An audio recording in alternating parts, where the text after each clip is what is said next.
talk, Poundcake. There he is. Can you hear me? It's coming through, I think, now. All right. Okay. There it is. Some days, some buttons need to be pushed, and other days, they don't need to be pushed, and every day is a new experience. But they never tell us which ones need to be. They don't know. And they being the board, the AI. Figure it out. Whatever this board is just like, today I feel like Chat this. GPT. I don't know if we've got that in our boards. Hey, your Cleveland Cavaliers haven't played for a few days. They beat the Wizards here at home on St. Patty's Day. They're in Brooklyn to play the Nets, a couple of back-to-back games here tomorrow night and Thursday night, both of them at 7:30 here on MMS as we get to the end of the regular season. Only a handful of weeks left to play. So Cavs, Nets, live in Brooklyn tomorrow night and Thursday night, back-to-back games here on MMS. Remember, all through the month of March, you want to get some gear from CLE Clothing Company. You're still free to use the promo code SHAMROCK for 20% off whatever you get. I was reading that Tristan Thompson has been working out with the Lakers, for people who pay attention to what Double T is still doing, the former Cleveland Cavalier. He's not the one who went back to college. That was no, that's J.R. Smith. Earl, right. Earl was. Yeah, he went back to college. Yeah. So Tristan Thompson, who I imagine is just out there, I don't know what he's doing, but I'm sure he lives out there, and he's got kids with the Kardashians, and so it'd probably be very, very exciting for everybody involved if he were playing with, of course, he was part of the championship team, I think, with LeBron. Yeah. Right? He was here in 2016. Correct. Why don't they have Matthew Dellavedova there in L.A. playing with the Lakers? Why don't they have him working out with them? I think don't he people on a roster? Don't people in Australia or something? Don't people love Delly? He was with the Bucks. I mean, I think Delly's love was mostly here in Cleveland. Oh yeah. I don't think he was a beloved player for the Bucks or anywhere else. Yeah, but Cleveland's not that different than Milwaukee. You'd think that. I mean, as far as like but that team's made of and... a bunch of Dellavedovas. Like they have a bunch of scrappy white dudes. Oh, on that they team. do. Yeah. All right. Well, he's currently playing for the Sacramento Kings. Okay. So he's in a better position. He doesn't want to go. The Kings are like the second seed in the West. Okay. So why would he want to go to the Lakers? I'm not saying he's he wants to be a 10th seed. I'm not saying he wants to go anywhere. I'm just wondering if people still remember Matthew Dellavedova, the Australian guy. Dellavedova. Yeah. They are number 2, right behind the Nugs out there. With a former Cavs coach leading them. Mike the Sacramento Brown. Kings? Yeah, Mike Brown's their coach. Oh, God, I can't keep track of that guy. Mike Brown, Jesus. He was an assistant forever with the Lakers. The Warriors. He coached the Lakers for I think a season and a half, got fired, then was an assistant with the Warriors for most of their whole championship run. All those 4 championships that went over the past 6-8 years. Okay. So and Ty Lue was with the Clippers. Rings. Ty Lue's the Clippers coach, yeah? Yep. All right. Well, everybody who was once with the Cleveland Cavaliers in a championship-ish capacity has found themselves in different places. Very exciting. I don't know if it was the night before. It might have been Thursday night where I read that Lance Reddick died. Lance Reddick was a great, great actor. You'd see him pop up. Anything you saw him in, he was dynamite. He was very tall, and he's very lanky, and he was very black.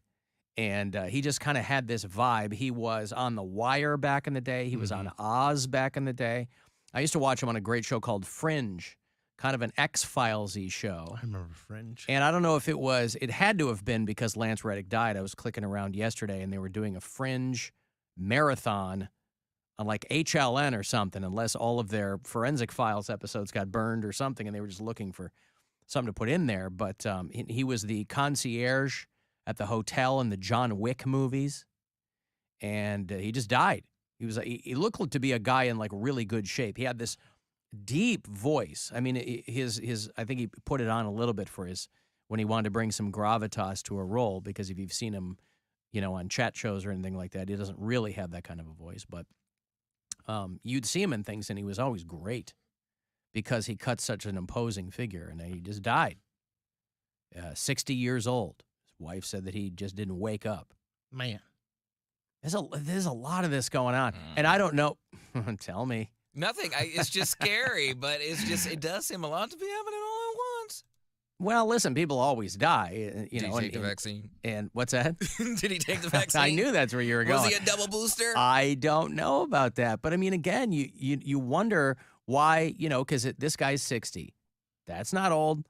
And for a guy who looked like he was in really good shape, again, you don't know what conditions people have, but, and you'll have some other, like a 43-year-old golfer. They go, well, he's dead too. It's just strange. So, yeah, he was in Fringe for people who watch that. He was in Lost, if you watch that. He was in a lot of things. I don't know. He had to have gotten going maybe on Oz, because that show was like 25 years ago. There was a show I loved, a cop show called Bosch that was on Amazon. He was the chief on Bosch. But, yeah, he was in good stuff. So Lance Reddick dies, and then Sam Neill comes out and goes, hey, I have terminal blood cancer. Oh. Remember Sam Neill? He was in Jurassic Park and all these. Anytime you saw Sam Neill, you're like, oh, he's going to be great. He was in Event Horizon and In the Mouth of Madness and just dynamite. He was in the one of the Omen movies. He played the grown-up Damien Thorne in the early 80s when he was a younger actor. So there's conflicting reports. One of them was he was going, it's not nothing they can fix. But then I read something else where he's like, it'll be okay. It's, so maybe he's putting on a brave face. He's in Thor Ragnarok, which I still haven't gotten around to seeing. My daughter and I watched the Antman movies this weekend. Oh, nice. She has no interest in superhero movies, and I'm always trying to get her interested in something that's either Star Wars or superhero, because Disney Plus, that's what most of that is. It's Pixar and Marvel and Star Wars. But like most people, when we have Disney Plus on, we're just watching Simpsons reruns. And so I was kind of we were trying to find something we could watch. And I said, what about Ant-Man? She's like, and I go, he gets real tiny. And boy, that hooked her. So the fact that he could get real tiny, I guess, was That's hilarious. relatable to her. She's like, I'm small. That's relatable. Small. Yep, he gets real small, and he can jump around in between. He can. And she dug that, huh? She dug that. So we watched. And there's enough silliness in those movies too, I think, to keep a 7-8-year-old pretty engaged. Yeah, that second one's not great. The first one was great. It was Paul Rudd wrote it with Adam McKay, and it was funny, and it was kind of Ant-Man was always kind of a tertiary character. But I mean, the first one I hadn't seen since I saw it in the theater, so that was a nice refresher. That was okay. That second one, you kind of like, I haven't seen the third one because I think that's still in the theater. But probably another week. Yeah, you can probably pay $20 right now to. She might like the third one because there is so many like colorful, weird characters when they're in the quantum zone. Yeah, maybe. Although she did ask, why is he still so strong when he's an ant? When he's the size of an ant? And I'm like, that's a great question. They I explain don't it have. In the first one. Well, not really. They say, well, because ants are strong, but ants are strong compared to themselves, not compared to humans. So just because ants can lift 100 times their body weight doesn't mean that an ant could punch me in the face. Right, but what they're saying is the suit? He still has, when he's small, he still has the same strength that he has when he's... Well, that's a nice cheat. Yeah. Maybe I missed But it. also doesn't make sense because when he gets real big, then he becomes real strong. So real strong and tired. And because he's Ant-Man. That's why. Shut up, kid. That's what I did. I said, because he's Ant, what do you want from me? And then I was dad joking my way all through it, too. I was like, there's another one we can watch where he can turn into slacks. Of course, he's Pant-Man. So anyway, Sam Neill, they're hoping that he's going to be okay. He says he's possibly dying, but I'm afraid that they're just going to ban Ant-Man in like Florida and Tennessee just because it sounds on the cusp of being drag. A-U-N-T? Yes. I don't know how good they're at spelling down there. Make I feel Ant-Man like it's woke not great. And name it Ant Them. Ant They. Well, that's not a place to use a pronoun. Yeah, that's not. Man is not a place of a pronoun. Man is person. Right. Okay. Yeah. I mean, That would work for She-Hulk if you want to do They Hulk. Them Hulk. I finally finished She-Hulk too. What'd you think? Yeah, it was all right. It's silly. It's okay. Yeah. I was watching Ted Lasso on Saturday. So Saturday I didn't really do much, but watched Ted Lasso. Then I saw the new Shazam with my girlfriend yesterday because she really likes Shazam. Was like her favorite, so we went and saw that. It's exactly what you think it's going to be. I never saw the first one. Yeah, I mean, it's just it's silly. It's a superhero movie. It didn't break the mold or anything. So Captain Marvel was your laughs. girlfriend's favorite superhero as a kid? No. Like her favorite movie that she's seen. Oh, she's not like when she was a kid. Okay. No. She saw Shazam a few years as ago. superhero movies go, she liked goes, that one. This one. I like this one a lot. Shazam. She just thought it was very funny. Yeah. And this one had a few laughs and, some decent action. Some of the CGI is a little but overall it was a fun movie. Okay. And then we went to Good Company. Have you ever been to Good Company? Ooh, what is it? It's just a restaurant over in Battery Park. No, we were just over there. No, because we had brunch at Toast a couple of weeks ago, but we haven't been to Good Company. No. Good Company is very good. Oh yeah, and they hence the name. They were like, "Do you want to hear our specials?" I'm like, "Yeah, let's hear the specials." And they had Shamrock Shakes with alcohol in it, and the alcohol that they put in it, I didn't think it would work. You'd think they would go something like bourbon or whiskey or something like that. Fernet, and the Fernet. That flavor went really, really nice with the mint flavor, and that thing was awesome. Okay. And then the wings are incredible. That's just champagne, right? Fernet? Yeah. No, it's like a liqueur. Oh, okay. It's a digestif. Ooh, okay. So it was a smooth night, if you know what I'm saying. Yeah. No, but it was very good, and that my girlfriend got a burger, I got a steak. $20 steaks on Sunday. Wow. $20 steaks. All right. And they're good steaks. It was a nice steak. And Bill's not even doing an ad. No. He just had a $20 steak. He said a $20 steak, and I was you can't get a $20 steak. I've got to tell everybody about this. All right. It was a nice date day for me and the lady. Well, there you go. All right. But yeah, check that place out. I think you dig Well, that every place. time we travel somewhere, Gwen's always like, one of our preparations is we need to find a place that serves boozy milkshakes. Like when we're in Toronto, we've got a place. If we're in. Well, they got them there. Yeah. All right. Just the one? No, they have other ones on the menu, but that was their special one that they had for St. Patrick's Day weekend, and I got the last one. All right. So I was pretty happy about that. They had the machine all shut down, but then Bill Squire walked in. They go, we cannot leave him hanging out there. Alan Cox Show after hours line. You can leave messages there, by the way. That was a lot of Jenna this weekend. Oh, I bet. But you can also use the talkback button there if you're listening on the iHeartRadio app. Alan, Matt, and Preston, hate the show. Hey, love 2 hours of midnight. Have a VR headset. Play lots of golf on it. Once 10 o'clock hits on Saturdays, I turn on 100.7 on my Alexa and play golf till midnight and rock out with you guys. Can you give out the email so I can send in some requests for some songs I want to hear? Hate the show. Bye. Bye. Yeah, week 2 of 2 Hours to Midnight was Saturday night. That's our new metal show. It's me, Corey Roddick, and Pat Butler. I would have never attached golf to it. Matt's out there with his VR headset on playing golf. I've heard that's during really 2 hours to fun. midnight. I haven't played that yet, but I've had some people hit me up that also have a VR headset and say it's a real fun game To play golf. Yeah. Do you have to know how to play golf in real life? I mean, you got to make contact with the ball, I would assume. Yeah, but I mean, it's just. Huh. Well, I'll give it a shot. Yeah, okay. There is an email. I post I can't podcast the show, but I post the playlist every week on our Facebook page. It is just 2htm@wmms.com is where local bands can submit. We threw in a couple of local bands this weekend. Played a band Are called... they famous now? I don't know if they're famous. They were, of course, very grateful that we put them on, and we're happy to help. And Drew Paria was one from Parma, and then a band called Like Tyrants out of Lakewood. Played them. They were both very good. So, yeah, local bands can submit, and if I like it, I'll work it in somewhere. Hey, Poundcake, I'm going to send you this playlist, and then we're going to have you try and pronounce some of these names. Because from it's this always past week? fun. Yeah, it's always fun. I bet he'll be able to do it. The first one's going to get him. Oh, yeah?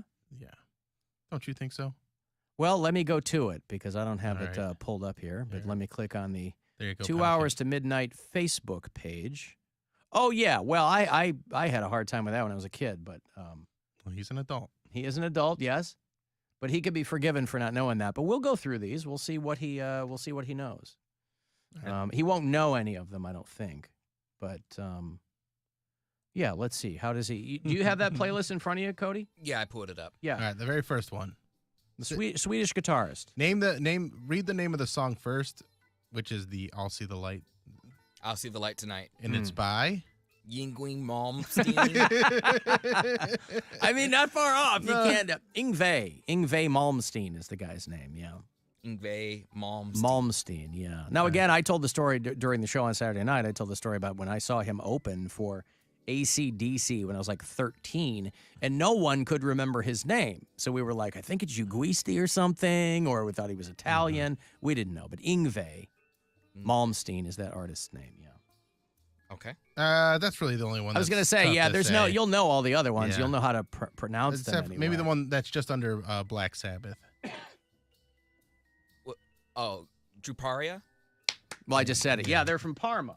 Yeah. But they were one of the local bands we played this Thank God weekend. I was listening to the show. He was. He had his head right next to the speaker, 10 p.m. Saturday night. But, boy, I would have never, I guess whatever trips your trigger, man. So if he's out there playing golf in his VR headset while he's listening to 2 Hours to Midnight, that's great. I'm just curious if you need to be adept at golf in real life or if you can just whiff. You know, because friends may be like, why don't we should go out to, what do you call it? Is out by the old Golf. Top Golf. Let's go out to Top Golf. I'm like, what's I going to make an a-hole out of myself? Like, I can't, driving ranges are fun if you can make contact with the ball. I mean, that's still, I don't have a good record with that. I'm sure it takes practice like anything else, but I'm not a golfer and it's never held any particular sway for me. So it sounds like a lot of fun. I'm sure I'll make it out there one of these days. We were all going to go before COVID hit years ago, but because they had just finished that Top Golf out in Independence. But to stand there, I'm sure it's a ton of fun if, like, you're a golfer and you just, getting some hits in. But if you are somebody who would be lucky to make contact with the ball, probably not so much fun. So the VR headset, I would imagine, takes the place of the old school, like dudes used to hit it into, you'd have into like the tarp the thing. projection screen or whatever. But yeah, I don't know. So VR headset, whatever you got to do. I remember years ago, we got my son a VR headset for Christmas one year when he was probably 16 or 17, and he was on it all the time. And it would go through, if you're on it for a long period of time, it would go through regular time cycles. Like it would, the environment would change in real time. So if you fell asleep, you would wake up and it would be nighttime with the goggles on. Some people like to sleep with these goggles on. That seems to be, to me, a little too hardcore. That can't be good for you to have those on and you wake up and like the fake sun is just rising and I don't know. But some people get really, really into that. So if that's you, good for you. Nothing wrong with that. But yeah, T2HTM@WMMS.com would be the email to submit for our Saturday Night Metal show. So thank you for listening. I have to break here. If you want to send a text for anything, 35192. You can watch live at AlanCoxShow.com. You can leave messages on the aforementioned iHeartRadio app. The Alan Cox Show on 100.7 WMMS. And everywhere you go on our free iHeartRadio app.